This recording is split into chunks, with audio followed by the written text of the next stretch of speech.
Hello bachcho, let's read the following question. It is usually said that inside an artificial satellite, a simple pendulum does not oscillate. ये आमतौर पे कहा जाता है कि एक आर्टिफिशियल सैटेलाइट के इनसाइड सिंपल पेंडुलम जो है वो ऑसिलेट नहीं करता.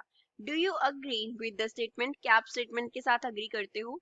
Justify your answer. आपका आंसर जस्टिफाई करना है. First of all we will talk about the key concept used in the question. इस क्वेश्चन में क्या की कॉन्सेप्ट यूज हो रहा है? तो क्वेश्चन में हम यूज करेंगे time period of simple pendulum का formula. Time period of simple pendulum. Suppose इसे हम कैपिटल टी से डिनोट कर रहे हैं तो इसका फॉर्मूला हमारे पास होता है 2 pi into square root of L upon g. अब यहाँ पे जो एल है वो रिप्रेजेंट करता है लेंथ ऑफ पेंडुलम. पेंडुलम की स्ट्रिंग का कुछ लेंथ होगा तो उसको रिप्रेजेंट करता है एल. एंड जी क्या है? जी यहाँ पे रिप्रेजेंट करता है एक्सेलेरेशन ड्यू टू ग्रेविटी को.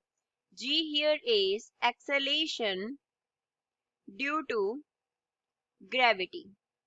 अब इस क्वेश्चन को सॉल्व करते हैं. हमने जो पेंडुलम को रखा हुआ है वो क्या रखा हुआ है? आर्टिफिशियल सैटेलाइट के इनसाइड रखा हुआ है. सैटेलाइट के इनसाइड हमने क्या रख दिया? पेंडुलम रख दिया.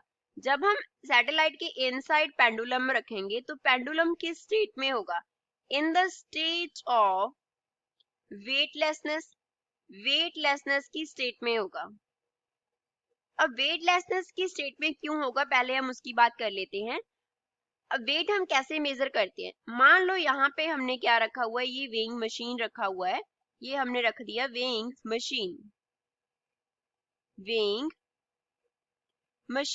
अब कोई भी ऑब्जेक्ट को जब हम वेइंग मशीन के ऊपर रखेंगे इस तरीके से, मान लो ये हमने कोई एम मास का ब्लॉक रख दिया तो वेइंग मशीन इसके ऊपर अपवर्ड डायरेक्शन में एक फोर्स लगाता है एन. एन जो होता है दैट इज नॉर्मल फोर्स. अब नॉर्मल फोर्स क्यों एक्ट कर रहा है? नॉर्मल फोर्स कांटेक्ट की वजह से एक्ट कर रहा है जो इस ब्लॉक एंड वेइंग मशीन के बिटवीन बन रहा है. तो नॉर्मल फोर्स कौन सी फोर्स हो गई? कांटेक्ट फोर्स हो गई. तो नॉर्मल फोर्स ही क्या होगा? इस वेइंग मशीन का रीडिंग होगा. तो रीडिंग क्या होगा? Reading will be equals to N. अब नॉर्मल फोर्स किसके अगेंस्ट लग रहा है? वेट के अगेंस्ट, दैट इज mg. तो नॉर्मल फोर्स जो है वो किसको काउंटर बैलेंस कर रहा है? नॉर्मल फोर्स काउंटर है, किसके अगेंस्ट लग रहा है? अगेंस्ट एक्ट कर रहा है जी के अगेंस्ट मींस ग्रेविटी के अगेंस्ट एक्ट कर रहा है. तो कोई फोर्स जब ग्रेविटी के अगेंस्ट एक्ट कर रही है दैट इज कांटेक्ट फोर्स. वही हमारी वेइंग मशीन की क्या है? रीडिंग है.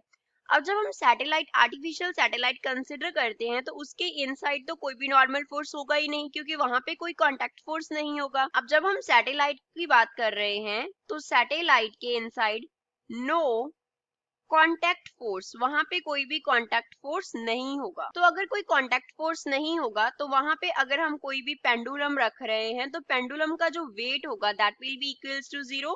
पेंडुलम का जो वेट हो गया वो कितना हो गया? जीरो. कांटेक्ट फोर्स नहीं है, नॉर्मल फोर्स जीरो हो गया, ग्रेविटी को कुछ भी काउंटर बैलेंस करने के लिए नहीं है तो पेंडुलम का वेट जीरो हो गया. अब वेट का जो फॉर्मूला होता है वो क्या होता है? m इंटू जी. जो m है वो तो मास को रिप्रेजेंट कर रहा है तो किसी भी बॉडी का जो मास है वो जीरो नहीं हो सकता. तो अगर वेटलेसनेस की स्टेट में है तो हम क्या कंसिडर कर सकते हैं कि acceleration due to gravity zero होगा. हमने जो टाइम पीरियड लिया वो कितना लिया? 2 pi into square root of L upon g लिया.